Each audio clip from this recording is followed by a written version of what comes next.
दोस्तों, क्या हुआ जब एक आईपीएस मैडम साध्वी का भेष बनाकर थाने में पहुंची और जब वहां जाकर आईपीएस मैडम ने देखा तो वहां का स्टाफ पुलिस वाले थाने के अंदर शराब पी रहे थे और फिर वह लोग आईपीएस मैडम को साधारण समझकर उनके साथ बदतमीजी करने लगे।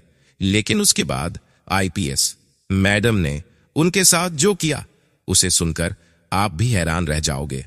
प्यारे दोस्तों, आज की यह वीडियो बड़ी ही इंटरेस्टिंग होने वाली है। आप सभी दोस्तों से मेरा निवेदन है कि इस वीडियो को आप लोग शुरू से लेकर अंत तक पूरा जरूर देखना। और हाँ, हमारी प्यारी सी वीडियो और हमारी मेहनत के लिए एक लाइक तो बनता है। तो चलिए दोस्तों, आप लोगों का ज्यादा समय व्यर्थ ना करते हुए आज की इस वीडियो को शुरू करते हैं। दोस्तों, रात के 10:30 बजे थे। एक गली में चुपचाप एक महिला चली जा रही थी। सिर पर भगवा चादर, माथे पर तिलक और कंधे से लटकती पूजा की थैली। वह किसी मंदिर की पुजारिन लग रही थी, लेकिन अंदर से वह थी देश की सबसे कम उम्र की आईपीएस अधिकारी आकांक्षा सिंह। 21 साल की उम्र में उसने यूपीएससी में टॉप किया था और ट्रेनिंग के बाद सीधा ऐसे जिले में पोस्ट हुई थी जहां पुलिस वालों की गुंडई किसी गैंगस्टर से कम नहीं थी। कुछ हफ्तों से शिकायतें आ रही थी कि फला थाना परिसर में महिलाओं के साथ अभद्रता की जाती है, एफआईआर नहीं ली जाती और कभी कभी गालियां तक दी जाती हैं। एक महिला जब वहां शिकायत करने पहुंची तो उल्टा उसी पर केस दर्ज कर दिया गया। आकांक्षा को यह सब बर्दाश्त नहीं था। वह जानती थी कि अगर वह ऑफिसर बनकर गई तो सब पहले से चौकन्ना हो जाएंगे। इसलिए आज रात वह पुजारिन बनकर पहुंची थी एक मिशन पर। थाने के बाहर 2 कांस्टेबल बैठे थे। एक बीड़ी पी रहा था और दूसरा मोबाइल में रील्स देख रहा था। जैसे ही उन्होंने आकांक्षा को आते देखा, बीड़ी वाला बोला, ओ रजनीगंधा वाली मैया का काम है। रात में आकांक्षा ने सिर झुकाकर जवाब दिया, बाबूजी बहुत कष्ट में हूं, एक प्रार्थना करनी है थाना में। मोबाइल वाला कांस्टेबल हंस पड़ा, यहां प्रार्थना नहीं होती माई, यहां एफआईआर दर्ज होती है। लेकिन तू तो सीधा गेट नंबर 2 से लॉकअप में आ गई लगती है। बीड़ी वाला बोला, अरे हो सकता है भूत भगाने आई हो। दोनों ठहाका मारकर हंसे। अंदर जाने दिया गया। हाल के अंदर का नजारा किसी फिल्मी विलेन के अड्डे जैसा था। दाव कोने में कुर्सी पर थानेदार बैठा था। पेट का एक हिस्सा मेज पर लटका हुआ और हाथ में गिलास। उसके बगल में सब इंस्पेक्टर था जो पंखा चलवा रहा था किसी सिपाही से। वहां शराब और बदबू का माहौल था। आकांक्षा ने अंदर जाते ही कहा, सर मेरी एक बहन के साथ 2 मनचलों ने रास्ते में गलत हरकत की, पुलिस से उम्मीद है। थानेदार ने बात काटी, ओ देखो तो भूतिया बहन जी का कंप्लेंट आया है। सब इंस्पेक्टर बोला, आपका नाम क्या है? देवी जी। कहीं रिंगटोन वाली साध्वी तो नहीं जो यूट्यूब पर आती है? एक सिपाही धीरे से पीछे से बोला, सर कहीं मटका गिरा दे तो भूत भी थर थर कांपने लगेगा। फिर अचानक थानेदार ने गाली दे दी, अबे बहुत हो गया नाटक, निकाल इसको बाहर। आकांक्षा चुपचाप खड़ी रही, सोच रही थी कितना गिर चुके हैं ये लोग। तभी पीछे से 2 सिपाही आए और उसे खींचते हुए बोले, चलो साध्वी जी, आपको तो सीधे ध्यान लगाने के लिए लॉक में बैठा देते हैं। थानेदार चिल्लाया, अरे कहां ध्यान, यह तो साक्षात लफंगा है, साड़ी ओढ़ के आ गया। अचानक एक सिपाही ने उसकी साड़ी खींचने की कोशिश की और हंसते हुए बोला, देखते हैं नीचे कौन सा रूप है, काली या चंडी। आकांक्षा का सब्र अब जवाब दे रहा था, लेकिन वह अभी भी संयम रखे रही। उसे सबूत चाहिए था। उसने अपनी चुप्पी नहीं तोड़ी। उसे अंदर लॉकअप में बंद कर दिया गया। चारों तरफ से पुलिस वाले उसका मजाक बना रहे थे। एक सिपाही बोला, सर अगर यह सच में साध्वी है तो रात में कोई चमत्कार होगा। थानेदार बोला, चमत्कार होगा जब हम सब नौकरी से बाहर होंगे। और सब फिर से ढाके मारने लगे। पर यह ढाका ज्यादा देर का नहीं था। रात के 11:30 आकांक्षा ने अपने पैर के नीचे से माला निकाली। उसमें एक छोटा सा बटन दबाते ही उसके टीम को अलर्ट सिग्नल चला गया। महज 8 मिनट में 3 जीपें, एक डीसीपी और क्राइम ब्रांच की टीम पूरे थाने को चारों तरफ से घेर चुकी थी। थाने के बाहर हड़कंप मच गया। बीड़ी पी रहा कांस्टेबल घबरा गया। अबे वह साध्वी तो कोई सुपर वुमन थी क्या? मोबाइल वाला बोला, हमने क्या किया बे, हमने तो बस मजाक किया था। अंदर डीसीपी ने सीधा थाने के मेन दरवाजा तोड़ा और चिल्लाया, कहां है मैडम? सब इंस्पेक्टर चौंकते हुए बोला, कौन मैडम? तभी लॉकअप से आवाज आई, यही हूं, आ जाइए। अब असली आर। लॉकअप का दरवाजा खुला, आकांक्षा बाहर आई। पूरे थाना परिसर में सन्नाटा छा गया, सबकी आंखें फटी रह गई।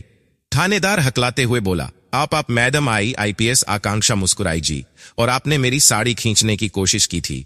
आज नहीं तो कल यह खबर तुम्हारे घर तक भी पहुंचेगी। वो मुड़ी और बोली, सब इंस्पेक्टर मिश्रा, थानेदार वर्मा, कांस्टेबल दिनेश, रमेश सनी, सब लाइन हाजिर। अभी डीसीपी ने तुरंत आदेश दिए।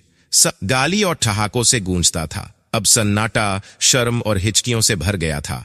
थाने में जैसे ही आकांक्षा का असली रूप सामने आया, वहां खड़े हर पुलिस वाले के चेहरे का रंग उड़ गया। कुछ ने तो अपने कुर्ते की बटन तक बंद करनी शुरू कर दी, जैसे यह सोच रहे हो कि कपड़ा ठीक कर लेने से उनके गुनाह भी ढक जाएंगे। थानेदार वर्मा की पसीने से भीगी हुई मूछें अब कांप रही थी, और सब इंस्पेक्टर मिश्रा ने झटपट अपना मोबाइल ऑफ कर दिया। उसे याद था कि उसने लॉकअप में बंद आकांक्षा की तस्वीर खींचकर व्हाट्सएप पर मजेदार आइटम आई है आज लिखकर भेजा था। आकांक्षा ने पूरे थाने को एक नजर देखा, फिर धीमे से बोली, गुनाह करने से पहले अगर थोड़ा सोचा होता कि सामने कौन है तो शायद आज ये हाल नहीं होता। लेकिन अफसोस, तुमने अपने यूनिफॉर्म की इज्जत बेच दी। डीसीपी ने तुरंत सभी दोषियों को अपने कब्जे में लेने का आदेश दिया। सिपाही दिनेश, जो अब तक सबसे ज्यादा बदतमीजी कर रहा था, हाथ जोड़कर बोला, मैडम हम तो बस मजाक कर रहे थे, गलती हो गई। सब तुम्हारी सॉरी से उन महिलाओं का सम्मान वापस आएगा क्या जो रोज यहां आती हैं और अपमानित होकर लौटती हैं? नहीं ना? तो अब सॉरी तुम कोर्ट में जाकर बोलना। थाने में पूरी रात रेड चलती रही, रजिस्टर खंगाले गए, पुराने मामले देखे गए। आधे एफआईआर तो रजिस्टर में थे ही नहीं, बाकी में महिला शिकायतकर्ताओं की जगह किसी और का नाम लिखा गया था। जब आकांक्षा ने लॉकअप से एक कोना दिखाया तो एक सीधा साधा आदमी रोते हुए बोला, मैडम हमको बीवी के केस में फंसाया गया है। थानेदार साहब बोले थे 10, 2 नहीं तो जेल। आकांक्षा ने पूछा, कितने दिन से हो यहां? वो बोला, आज 9 दिन हो गया। डीसीपी चीख पड़ा, 9 दिन से बिना कोई चार्ज लगाए तुम लोगों ने थाने को प्राइवेट जेल बना रखा है क्या? आकांक्षा ने फोन निकाला, लाइव वीडियो ऑन किया और बोली, आज जनता को दिखाना जरूरी है कि उनकी सुरक्षा की जगह कैसे नर्क बन चुकी है। थाने की छवि पूरे जिले में वायरल हो गई। सुबह तक टीवी चैनलों में ब्रेकिंग न्यूज चलने लगी। पुजारी नहीं आईपीएस निकली। भ्रष्ट थाने में हड़कंप। थाने के सभी दोषी पुलिस वालों को लाइन हाजिर कर दिया गया और उनका निलंबन शुरू हो गया। लेकिन कहानी यहीं खत्म नहीं होती। सुबह होते ही आकांक्षा को सोशल मीडिया पर अलग अलग कमेंट्स आने लगे। जय हो मैडम जी की, साध्वी बनकर जो किया वह तो सलाम के लायक है। अब कोई साध्वी दिखेगी तो थाने वाले खुद खड़े हो जाएंगे। थाने के बाहर जो लोग पहले थानेदार के डर से थरथर कांपते थे, अब वह लोग ठाका मारकर कहने लगे, अब बे साध्वी आई तो समझना आईपीएस है। कॉमेडी की हद तो तब हुई जब थाना परिसर में अब कोई भी पुलिस वाला महिला को देखकर खुद से कहने लगा, नाम क्या है? बहन जी। कहीं आकांक्षा सिंह तो नहीं? पुलिस मुख्यालय से डीजीपी साहब का फोन आया, बिटिया यह काम तुमने अकेले कैसे कर लिया? आकांक्षा बोली, सर कभी कभी सिस्टम को दिखाने के लिए खुद सिस्टम से बाहर जाना पड़ता है। डीजीपी बोले, तुम्हें सम्मानित किया जाएगा। थाने के नए प्रभारी के रूप में ईमानदार इंस्पेक्टर तैनात हुए। पुराने सभी पुलिसकर्मियों के खिलाफ विभागीय जांच शुरू हुई, लेकिन अब असली खेल शुरू हुआ। जो पुलिस वाले अंदर गए उन्होंने जेल में भी तमाशा शुरू कर दिया। एक सिपाही बोला, हमको फंसाया गया है, हम तो पूजा करवाने के लिए साध्वी जी से मजाक कर रहे थे। दूसरा बोला, साड़ी तो गलती से खींच गया, हवा तेज थी। तीसरा सिपाही तो वहां तक पहुंच गया, हमको लगा कोई भूत है इसलिए पकड़ने गए थे। जेल के जेलर ने चुटकी लेते हुए कहा, अरे वाह, अब थाने में भूत पकड़ते हो और जेल में भगवान ढूंढते हो। क्या इनोवेटिव पुलिसिंग है। उधर आकांक्षा को एक बुजुर्ग महिला मिली जो पहले उसी थाने में शिकायत करने गई थी। उसने रोते हुए कहा, बेटिया तुमने हम औरतों की लाज रख ली। आकांक्षा ने उसका हाथ थाम लिया, अब से कोई औरत यहां बिना डर के आएगी। आकांक्षा के इस गुप्त मिशन की चर्चा पूरे राज्य में हो गई। लोग सोशल मीडिया पर पुजारन आईपीएस लिखकर मीम बनाने लगे। किसी ने फोटो एडिट कर दी जिसमें आकांक्षा सिंह के पीछे चंदन लगाए पुलिस वाले खड़े थे। किसी ने लिखा, अब थानेदार का नाम साध्वी प्रेमी वर्मा रख देना चाहिए। कॉमेडी और करारा तमाशा दोनों साथ हो चुका था, लेकिन अभी भी कुछ अफसर ऐसे थे जो आकांक्षा के खिलाफ योजना बना रहे थे, क्योंकि उनकी करतूतें भी उजागर होने वाली थी। आकांक्षा को पता था कि यह लड़ाई लंबी है, लेकिन अब डरना नहीं है। अगले कुछ दिनों में आकांक्षा ने पूरे जिले के थानों की गुप्त निगरानी का आदेश जारी किया। उसने हर थाने में सीसीटीवी लगवाने की व्यवस्था की और शिकायत पेटी रखवाई, जिसमें महिलाएं गुप्त रूप से अपनी समस्या डाल सकें। अंत में आकांक्षा जब उसी थाने में दोबारा गई, अब वह किसी भेष में नहीं थी, वह अपनी वर्दी में थी। सपाट चेहरा, सीधा चलती हुई।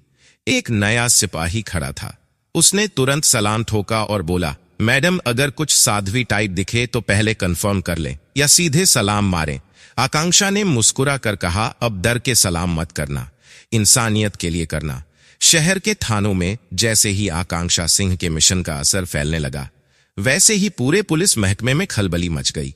जो अधिकारी वर्षों से अपनी कुर्सी को भ्रष्टाचार की गद्दी बनाकर बैठे थे, उन्हें अब अपनी नौकरी जाने का डर सताने लगा। कुछ ने तो विभागीय ट्रांसफर की अरियां दे दी, तो कुछ ने अपने पुराने कनेक्शन एक्टिव करना शुरू कर दिया कि शायद कोई राजनीतिक पंखा झलाने वाला मिल जाए जो बचा सके। लेकिन आकांक्षा सिंह नाम था उस तूफान का जिसे ना राजनीतिक दबाव रोक सकता था, ना कोई सिफारिश। वह कह चुकी थी, जो गलत करेगा वो जाएगा, चाहे वह कोई भी हो। जिन पुलिस वालों को आकांक्षा ने सस्पेंड करवाया था, अब वह जेल बैठकर आपस में मीटिंग कर रहे थे। अबे साले, हमको क्या जरूरत थी उस भेष वाली औरत से उलझने की? चुपचाप कहते बहन जी जाइए, हम केस देख लेंगे। एक ने कहा, मैं तो कह रहा हूं कि वह कोई आम औरत नहीं थी, कोई देवी थी, हमारे कर्मों का फल देने आई थी। तीसरा बोला, अबे देवी नहीं, आईपीएस थी, और तू कर्म की बात कर रहा है। जब तूने उसकी साड़ी खींचने की कोशिश की थी, तब तू कोई धार्मिक प्रवचन नहीं दे रहा था। उधर आकांक्षा इस पूरे घटनाक्रम को विभागीय स्तर पर दस्तावेज बना रही थी, ताकि सिस्टम में यह मॉडल केस की तरह लागू हो सके। उसने अपने कमरे में एक सफेद बोर्ड लगाया था, जिस पर सारे थानों के नाम, वहां तैनात अफसरों की प्रोफाइल और शिकायतों की संख्या लिखी गई थी। सबसे ऊपर मोटे अक्षरों में लिखा था, सिस्टम में सफाई जरूरी है, नहीं तो बीमारी फैलती है। अभी वह अपनी योजना पर काम कर ही रही थी कि अचानक उसके ऑफिस में एक सिपाही भागता हुआ आया। मैडम मैडम, एक समस्या है। थाने में एक महिला आई है जो कह रही है कि वह आपकी चाची है और आपको घर ले जाना चाहती है। आकांक्षा ने चौंक कर पूछा, मेरी चाची? मेरा तो कोई रिश्तेदार यहां है ही नहीं। सिपाही बोला, जी, और कह रही है कि जब तक आप घर नहीं चलती वह यहीं बैठी रहेंगी। चाय भी मना कर दी, बस कहती हैं बिटिया को घर ले जाना है। आकांक्षा मुस्कुराई और बोली, चलो मिलते हैं चाची जी से। जैसे ही वह नीचे पहुंची, सामने एक मोटी औरत बैठी थी। पीले रंग की साड़ी, माथे पर बड़ी सी बिंदी और मुंह में पान। देखते ही कहने लगी, बिटिया कितना दुबली हो गई हो, क्या खाते ही नहीं हो?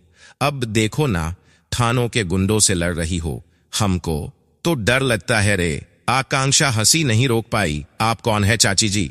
क्योंकि मेरी तो कोई चाची है नहीं। औरत ने धीरे से बगल में बैठे सिपाही के कान में कहा, बताओ तो सही, पहचान नहीं रही? अरे हम वो हैं जिनकी दुकान से बचपन में पापड़ खरीदती थी। टीवी पर देखा तो सोचा मिला हूं। सिपाही और आकांक्षा दोनों ठहाका मारकर हंसने लगे। थाने में मौजूद अन्य लोग भी मुस्कुराए। अब उनके लिए आईपीएस मैडम सिर्फ एक अधिकारी नहीं, एक इंसान भी बन गई थी, जिसकी जड़ें जमीन से जुड़ी थी। इस बीच आकांक्षा ने थानों में गुप्त निरीक्षण की अगली योजना तैयार की। इस बार वह किसी पुजारिन का नहीं, बल्कि एक सामान्य महिला पत्रकार का रूप लेने वाली थी। उसके चेहरे पर हल्का मेकअप, आंखों पर चश्मा और हाथ में एक छोटा कैमरा। उसने सोचा, अब देखेंगे कि मीडिया की आड़ में कैसे पुलिस वाले बर्ताव करते हैं। रात के 8 बजे वह एक अलग थाने में पहुंची, जिसका नाम था माधोपुर थाना। अंदर घुसते ही एक सिपाही ने रोक लिया। कहां जा रही हैं? आकांक्षा बोली, मैं पत्रकार हूं, एक रिपोर्टिंग करनी है कि थानों में महिलाओं के साथ कैसा व्यवहार होता है। सिपाही ने आंखें मटकाई, अच्छा तो आप वह टीवी वाली पत्रकार हैं, चलिए बैठिए, पहले एक कप चाय पीजिए, फिर रिपोर्टिंग कीजिए। आकांक्षा बैठ गई। एक सिपाही दौड़कर गया और लाकर उसे चाय दी, पर इस चाय का स्वाद अजीब था, जैसे उसमें मस्का नहीं डर मिला हो। अंदर से थानेदार निकला और बोला, मैडम पत्रकार, कृपया अच्छा ही लिखिएगा। देखिए, हमारी वर्दी को बदनाम मत कीजिए। वैसे भी हम तो चाय वाले को बोल चुके हैं कि वह अब सिर्फ एमएलए के घर ही चाय पहुंचाया करें। आकांक्षा मुस्कुराई। थाने में चाय का कनेक्शन तो गहरा है लगता है। थानेदार बोला, मैडम बात यह है कि थाने में कोई महिला आती है तो हम बड़ी इज्जत से बात, कोई एफआईआर नहीं ली तो इसका मतलब यह नहीं कि बदतमीजी की हो सकता है, केस ही झूठा हो। तभी एक महिला अंदर आई, सिर पर दुपट्टा, आंखों में आंसू और हाथ में कागज। सर, मेरी बहन को कल रात ऑटो वाले ने छेड़ दिया, हम रिपोर्ट करना चाहते हैं। थानेदार ने उसका कागज देखा और बिना देखे ही टेबल पर पटक दिया। अभी नहीं मैडम, अभी हमारे यहाँ पत्रकार मैडम बैठी हैं, जाओ कल आना। आकांक्षा ने कैमरे को चालू कर दिया, लेकिन किसी को पता नहीं चला। उसने धीरे से पूछा, आप रिपोर्ट क्यों नहीं ले रहे? थानेदार बोला, यह रोज आती है किसी ना किसी केस के साथ, अब रोज रोज पुलिस क्या करेगी? आकांक्षा उठी और उस महिला का कंधा थाम कर बोली, आपका नाम क्या है? वह बोली, मीना कुमारी। मीना जी, आपकी बहन के साथ जो हुआ वह गंभीर है, आप चिंता मत कीजिए, अब यह मामला देख लिया जाएगा। थानेदार जल्लाया, मैडम आप पत्रकार हैं या वकील? आकांक्षा बोली, ना मैं पत्रकार हूं ना वकील, मैं वही हूं जो तुम्हारे जैसे पुलिस वालों की नाक में दम कर देती है। फिर उसने कैमरे की रिकॉर्डिंग सबके सामने चालू की और अपनी पहचान बताई। मैं आईपीएस आकांक्षा सिंह हूं, अभी इस थाने का मिजाज लाइव किया जाएगा। थानेदार की हालत खराब हो गई, वह बड़बड़ाने लगा, हे भगवान, अब यह कहां से आ गई? हम तो सोचे थे पत्रकार हैं, 2 समोसे खिलाकर भेज देंगे। उधर आकांक्षा ने मीना से कहा, अब आप अपनी शिकायत दर्ज कराइए और अगर कोई इनकार करें तो सीधा मेरे ऑफिस आइए। थाने में फिर से हड़कंप मच गया। जो सिपाही चाय दे रहा था वह थर थर कांप रहा था। उसने धीरे से अपनी जेब से पान निकाला और बाहर फेंक दिया। ये मैडम तो रूप बदलकर कहीं से भी आ जाती हैं। दूसरे दिन सुबह अखबार में हेडलाइन थी, रूप बदल बदल कर भ्रष्टाचार से लड़ने वाली आईपीएस का मिशन जारी। अब पत्रकार बनकर आई। पुलिस विभाग के कुछ वरिष्ठ अफसरों को अब वाकई डर लगने लगा। एक मीटिंग बुलाई गई जिसमें कहा गया, अब आकांक्षा को कंट्रोल करो, यह तो सारे सिस्टम को हिला देगी। पर सवाल यह था, आकांक्षा को कैसे रोका जाए जब वह हर बार नया रूप धारण कर लेती है और सिस्टम के काले पन्ने खोल देती है। रात के करीब 11 बज रहे थे। शहर की सड़कें सुनी थी और बिजली की पीली पीली रोशनी से झिलमिलाते खंभे गवाह थे, उस बदलाव के जो अब थानों में दस्तक देने लगे थे। लेकिन बदलाव जितना तेज होता है उतनी ही तेजी से विरोध भी उठता है, और अब यही हो रहा था। आकांक्षा सिंह के गुप्त मिशन से पुलिस महकमे में डर नहीं बल्कि गुस्सा फैल रहा था। जो अधिकारी वर्षों से अपनी कुर्सी पर राजा बनकर बैठे थे, उन्हें अब लगने लगा था कि कोई 21 साल की लड़की उनकी नींव हिलाने पर उतारू है। एक गुप्त बैठक हुई जिसमें 4 वरिष्ठ अधिकारी बैठे। सबने तय किया, अब इसे रोका जाएगा, चाहे वह जैसे भी हो। उधर आकांक्षा को इस बात की भनक लग चुकी थी कि विभाग के कुछ अधिकारी उसे निशाना बनाना चाहते हैं, लेकिन वह डरी नहीं, बल्कि उसने सोच लिया था कि अब वह और ज्यादा गहराई में जाएगी। इस बार वह खुद एक मामला बनेगी। हां, इस बार वह किसी और रूप में नहीं बल्कि एक विक्टिम के रूप में थाने जाएगी। बिना वर्दी, आईडी कार्ड, सिर्फ सच्चाई के साथ। मकसद एक ही था, देखना कि जब एक आम लड़की मदद मांगने थाने जाती है तो उसे कैसे ट्रीट किया जाता है। अगली रात आकांक्षा ने जीन्स टॉप पहन लिया, बालों को खुला रखा, चेहरे पर हल्की थकान का मेकअप किया और आंखों में डर भर लिया। वह स्कूटी से एक सुनसान रास्ते पर गई, वहीं पास में अपना स्कूटी गिराया और पर्स फेंक दिया। फिर सीधा चली गई लोहिया नगर थाने की ओर। थाने में घुसते ही एक हवलदार ने पूछा, क्या हुआ बहन जी इतनी रात में? आकांक्षा डरने का अभिनय करते हुए बोली, कुछ लड़कों ने पीछा किया, पर्स छीन लिया, स्कूटी गिरा दी, मैं बड़ी मुश्किल से बचकर यहां आई हूं। हवलदार ने उसकी ओर देखा और चटखेरे लेते हुए मुस्कुराया, अच्छा, और कहीं चूड़ी भी तो नहीं टूट गई? बहन जी, मतलब कुछ और भी हुआ क्या? पीछे से एक सिपाही चुटकी मारते हुए बोला कि सर, ये लड़की तो फिल्मी लग रही है, कहीं रील बनाने तो नहीं आई थी? आकांक्षा ने कांपती आवाज में कहा, प्लीज मेरी मदद कीजिए। थानेदार ने दूर से देखा और चिल्लाया, अरे ओ मिश्रा, चाय बनवा। एक और एक्टिंग क्वीन आ गई है रिपोर्ट लिखवाने। हंसी की लहर दौड़ गई थाने में। आकांक्षा ने झुकी नजर से देखा, हर कोई उसका मजाक बना रहा था। तभी थानेदार उठकर आया और बोला, चलो अंदर चलो, वहां आराम से बताओ क्या हुआ। यहां सबके सामने रोने का कोई फायदा नहीं। आकांक्षा अंदर गई। अंदर जाते ही थानेदार ने दरवाजा आधा बंद किया और कुर्सी पर बैठ गया। बताओ बिटिया, कितने लड़के थे? उनके पास क्या था? क्या क्या किया उन्होंने? उसके शब्दों में सवाल कम, वासना ज्यादा थी। वह हर बात को विस्तार से पूछ रहा था, इतना कि आकांक्षा को लगने लगा कि अगर वह वाकई कोई आम लड़की होती तो अब तक टूट चुकी होती। वह बोली, सर मुझे बस FIR लिखवानी है। थानेदार ने टेबल पर हाथ मारते हुए कहा, पहले तो यह बताओ कि तुम कौन हो? अकेली लड़की रात में स्कूटी से खुले बाल जीन्स में, घर में कोई नहीं है। आकांक्षा ने कहा, मेरी मम्मी बीमार है, पापा नहीं है। थानेदार मुस्कुराया, तो मम्मी बीमार है और बिटिया गाड़ी ले घूम रही है, यह तो बड़ा मॉडर्न सिस्टम है। तभी उसने बेल दी और एक कांस्टेबल को बुलाया। इस लड़की का बाइड, पर्स और स्कूटी चेक करो। और हाँ, साड़ी नहीं है क्या तुम्हारे पास? ऐसे कपड़ों में तो कंफ्यूजन हो ही सकता है। अचानक एक सिपाही ने अंदर आकर कहा, सर स्कूटी पर हेलमेट में कैमरा निकला है और पर्स में भी कुछ डिवाइस है। थानेदार चौंका, क्या? आकांक्षा अब मुस्कुराई।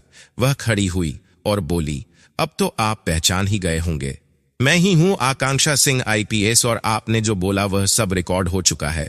थाने में सन्नाटा छा गया। सब एक दूसरे को देखने लगे। थानेदार ने पसीना पोंछते हुए कहा, मैडम, हमने तो आपको पहचाना ही नहीं, शायद इसलिए क्योंकि आप कभी पहचानते ही नहीं कि कौन पीड़िता है, कौन आरोपी। आपके लिए हर लड़की एक मजाक है। वह बाहर आई और कहा, अभी इसी समय इस थाने की CCTV footage, register, call lock और लॉकर की चाबियां जीत की जाएंगी। सभी पुलिसकर्मी को लाइन हाजिर किया जाए। बाहर खड़े लोग ताली बजाने लगे। एक महिला बोली, आज सही में न्याय हुआ है, वरना हम तो सोच ही चुके थे कि था जाना मतलब फिर से अपमानित होना। अगली सुबह खबरें थी। आकांक्षा सिंह ने इस बार पीड़िता बनकर उजागर किया। पुलिस का घिनौना चेहरा मीम बन गए।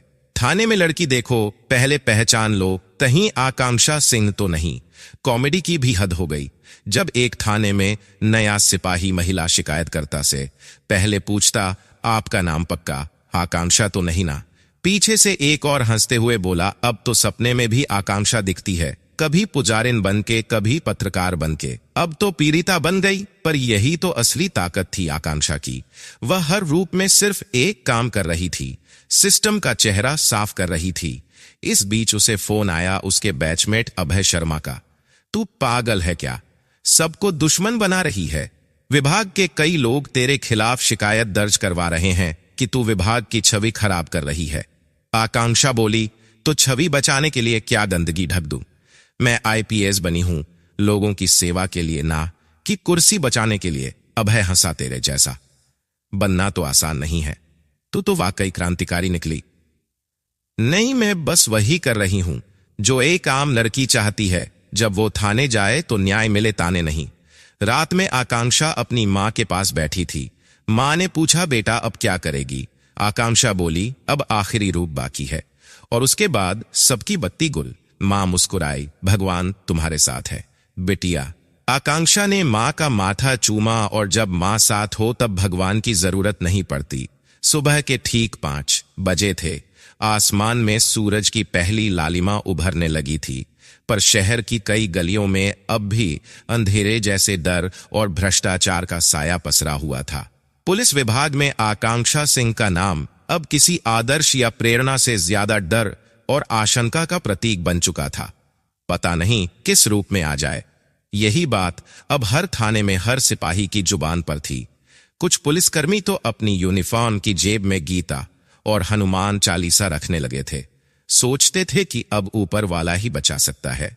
लेकिन आकांक्षा जानती थी कि यह लड़ाई तब तक अधूरी है जब तक ऊपर बैठे वह अधिकारी ना उजागर हो, जो हर गलत काम के पीछे पर्दे की ओट में बैठे हैं, जो भ्रष्टाचार के असली सूत्रधार हैं, जो सिफारिशों और साजिशों से ईमानदार अफसरों को किनारे कर देते हैं और गुंडों को खुली छूट दे देते हैं। अब बारी थी उनके चेहरों को बेनकाब करने की। उसने एक योजना बनाई। इस बार वह किसी और भेष में नहीं बल्कि खुद आकांक्षा सिंह बनकर जाएगी, लेकिन केवल एक फर्क के साथ, वह बिना किसी सरकारी सुरक्षा, बिना वाहन, बिना फोन, अकेली जाएगी राज्य मुख्यालय के उन वरिष्ठ अफसरों के पास जिनके खिलाफ सबसे ज्यादा शिकायत। लेकिन जाने से पहले उसने एक आखिरी योजना सक्रिय की। उसने एक खुफिया ऑडियो और वीडियो रिकॉर्डिंग टीम बनाई जिसमें मीडिया कॉलेज के कुछ छात्र थे। उन्हें पूरी तरह से प्रशिक्षित कर माइक और कैमरे की मदद से पूरा सिस्टम रिकॉर्ड करवाने का इंतजाम किया गया। वह सुबह 6 बजे निकली। उसके हाथ में सिर्फ एक फाइल थी। उस फाइल में दर्ज थे नाम, केस नंबर, शिकायतकर्ता की डिटेल्स और उन अफसरों की असल करतूतें जो अब तक बचते आ रहे थे। जैसे ही वह सचिवालय पहुंची, वहां के कर्मचारियों ने देखा कि आकांक्षा बिना गाड़ी, बिना गार्ड के सीधे मुख्य लॉबी में घुस रही है। चौकीदार ने डरते हुए सलाम ठोका और धीरे से बोला, मैडम सब ऊपर वाले कमरों में हैं। लेकिन क्या? आंखों में देखते हुए पूछा। मैडम उनका रूटीन है, जो भी सच्चाई लाता है उसका ट्रांसफर हो जाता है। आकांक्षा मुस्कुराई। तब तो उन्हें आज खुद का ट्रांसफर तय करना होगा। वह सीधे पहुंची एडीजी लॉ एंड ऑर्डर के ऑफिस में। अंदर साहब बोले जा रहे थे। क्या समझती है यह लड़की खुद को? मीडिया की बेटी बनी घूमती है। अबे हम भी 2 आईपीएस खिला चुके हैं, यह भी खा जाएंगे। आकांक्षा ने गेट खोलकर भीतर कदम रखा। तो किस सॉस में खाना चाहेंगे? क्योंकि आज मैं नहीं, आपकी करतूतें परोसी जाएंगी देश के सामने। एडीजी चौंक गया, पसीने पसीने हो गया। तुम यहां कैसे सर? रास्ता इज्जत का है तो पहचान पत्र। और आप जैसे लोग जो सिस्टम को अपनी जागीर समझते हैं, उन्हें अब जनता की अदालत में ले चलने का वक्त आ गया है। उसने टेबल पर फाइल रख दी। कैमरा चालू हो गया। ऑडियो रिकॉर्डिंग ऑन इन थी। आपने कितने केसों को दबाया? कितनी महिलाओं की शिकायतें कुर्सी के नीचे छिपा दी? आपने वही दरोगा प्रमोट किया जो रोज लड़कियों को छेड़ता था। आपने वही थानेदार चुना जो महीने का हिसाब शराब से करता था। एडीजी गुस्से से बोला, तुम्हारी हिम्मत कैसे हुई मुझ पर आरोप लगाने की? आकांक्षा ने कहा, क्योंकि सच्चाई में ताकत होती है और आपके जैसे लोग सिर्फ कुर्सी की ताकत में जीते हैं। उसी समय मीडिया की टीम ऑफिस के बाहर लाइव कर रही थी। आकांक्षा की बातें अब पूरे प्रदेश में गूंज रही थी। लोग फेसबुक, यूट्यूब और टीवी चैनलों पर देख रहे थे। एक 21 वर्षीय आईपीएस जिसने अकेले पूरे सिस्टम की चूलें हिला दी थी। मुख्यमंत्री को जैसे ही खबर मिली, उन्होंने तुरंत उच्च स्तरीय जांच कमेटी गठित करने का आदेश दिया और उसी समय आकांक्षा सिंह को विशेष जांच एजेंसी का प्रमुख बना दिया गया। अब वह खुद उन अफसरों की जांच करेगी जो वर्षों से सिर्फ अपनी जेबें भरने में लगे थे। उसी शाम आकांक्षा अपने घर लौटी। उसकी मां दरवाजे पर इंतजार कर रही थी। आंखों में गर्व था लेकिन चेहरे पर थकान भी। बिटिया तू ठीक तो है? आकांक्षा ने मां का हाथ पकड़ा। अब ठीक हूं मां। अब सिस्टम में सफाई शुरू हो गई है। मां ने उसके सिर पर हाथ फेरते हुए कहा, भगवान ने तुझे बेटा नहीं समाज की बेटी बनाया है। अब लोग कहेंगे अगर लड़की हो तो आकांक्षा सिंह जैसी। आकांक्षा मुस्कुराई, नहीं मां, लोग कहेंगे अगर सिस्टम में सुधार चाहिए तो हर इंसान में एक आकांक्षा चाहिए। उस रात आकांक्षा छत पर खड़ी थी। ठंडी हवा चल रही थी। आसमान में चांद था और नीचे जमीन पर सैकड़ों मैसेज, फोन कॉल और शुभकामनाएं आ रही थी। उसने मोबाइल देखा। सैकड़ों मैसेज, मैडम आपने हमें आवाज दी। आपके कारण आज हमारी बेटी पुलिस में जाने का सपना देखती है। थाने अब डर नहीं भरोसा बनने लगे हैं। वह मन ही मन बोली, बस अब यही चाहिए। थानों में डर नहीं सम्मान हो, पुलिस वर्दी का खौफ नहीं विश्वास हो, और उस विश्वास के लिए मैं हर दिन हर रूप में लड़ती रहूंगी। अचानक फोन की घंटी बजी। दूसरी तरफ से आवाज आई, मैडम एक थाने में फिर से शिकायत आई है कि एक लड़की की सुनवाई नहीं हुई। आकांक्षा ने बिना रुके जवाब दिया, लोकेशन भेजो, मैं निकल रही हूं। और वह फिर चल दी, सच्चाई का नया रूप बनकर एक और मिशन पर। अगर आपको यह कहानी पसंद आई हो तो एक लाइक जरूर करें, और अगर आप चैनल पर नए हैं तो सब्सक्राइब करना ना भूलें। कमेंट में जरूर बताएं वीडियो कैसी लगी। धन्यवाद।